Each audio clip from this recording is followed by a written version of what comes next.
Hello friends. दोस्तों, मस्तिष्क कैसे काम करता है यह रहस्य जानें। अपने मानसिक इंजन को चालू करें मशीनी तरीके से। आपका मेरे लाइफ स्किल चैनल के the magic of thinking big series में स्वागत है। दोस्तों, एक युवक लेखक बनना चाहता था, परंतु उसने जो कुछ भी लिखा था उसे सफल लेखक नहीं कहा जा सकता था।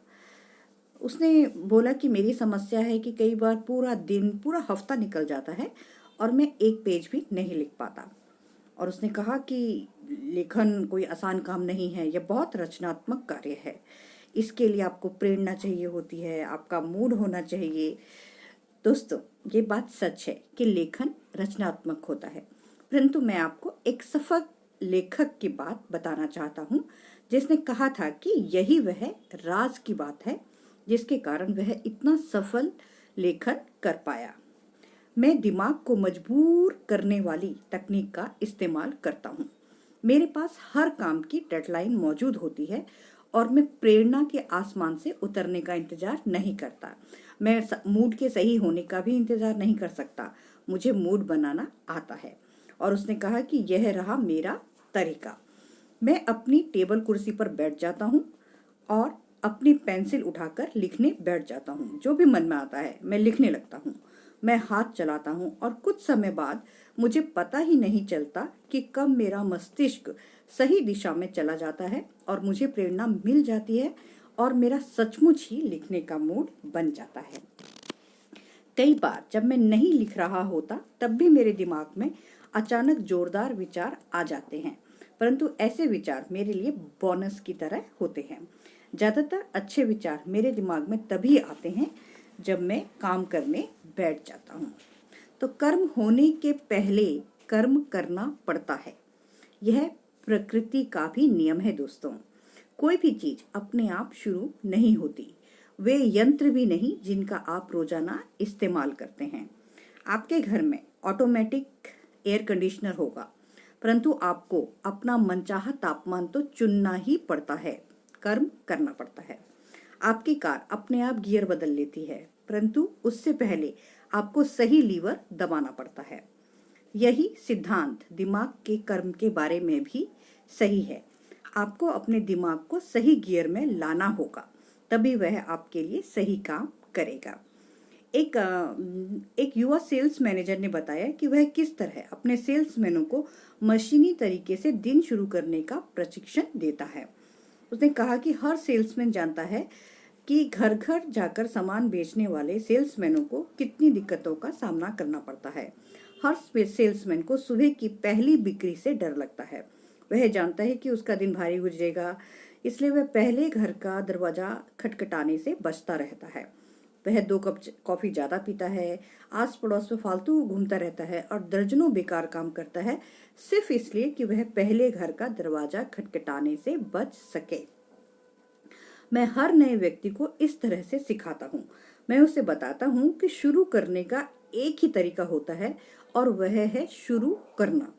काम को टालो मत, उसके बारे में ज्यादा सोचो मत, बस शुरू कर दो। अपनी गाड़ी खड़ी करो, अपना सैंपल केस निकालो, दरवाजे तक जाओ, घंटी बजाओ, मुस्कुराओ, गुड मॉर्निंग कहो और अपनी बात मशीनी तरीके से ग्राहक के सामने रखो। इसके बारे में ना तो ज्यादा चिंता करो, ना ही सोचो।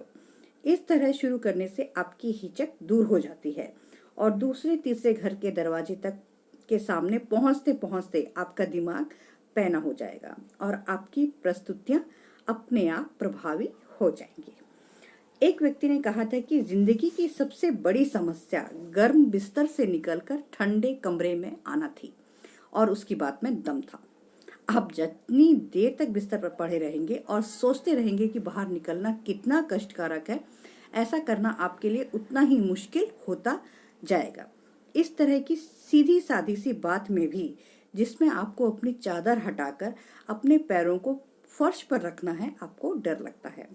तो संदेश स्पष्ट है कि जो लोग दुनिया में कुछ कर गुजरते हैं, वे इस बात का इंतजार नहीं करते कि कब उनका मूड सही होगा, बल्कि वे मूड को सही करने की सामर्थ्य रखते हैं।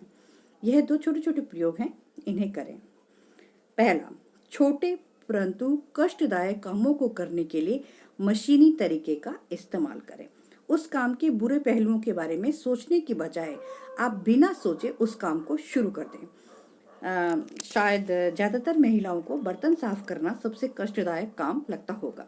मेरी माँ भी इसका अपवाद नहीं थी, परंतु उन्होंने इस काम को फुर्ती से निपटाने का मशीनी तरीका इजाद कर लिया था, ताकि इसके बाद वे अपना मनचाहा काम कर सके। जब वे डाइनिंग टेबल से जाती थी तो वे मशीनी अंदाज में बर्तन इकट्ठे कर लेती थी और उन्हें साफ करना शुरू कर देती थी। कुछ ही मिनटों में उनका काम खत्म हो जाता था। क्या यह तरीका बर्तन सिंक में जमा करते रहने और उन्हें देख देख कर चिंता करने से बेहतर नहीं है? आज यह करके देखें। एक ऐसा काम चुन ले जो आपको नापसंद है, फिर बिना उस बारे में सोचे या बिना उससे डरे उस काम को कर दें।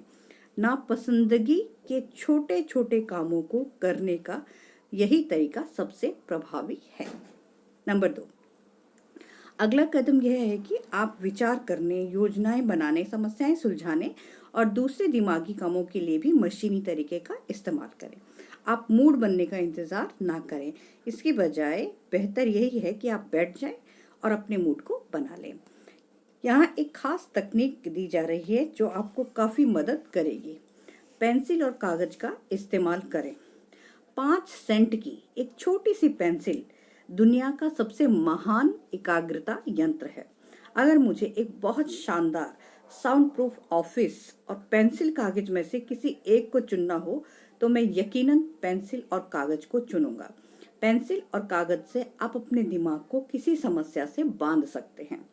जब आप किसी विचार को कागज पर लिखते हैं तो आपका पूरा ध्यान अपने आप उस विचार पर केंद्रित होता है।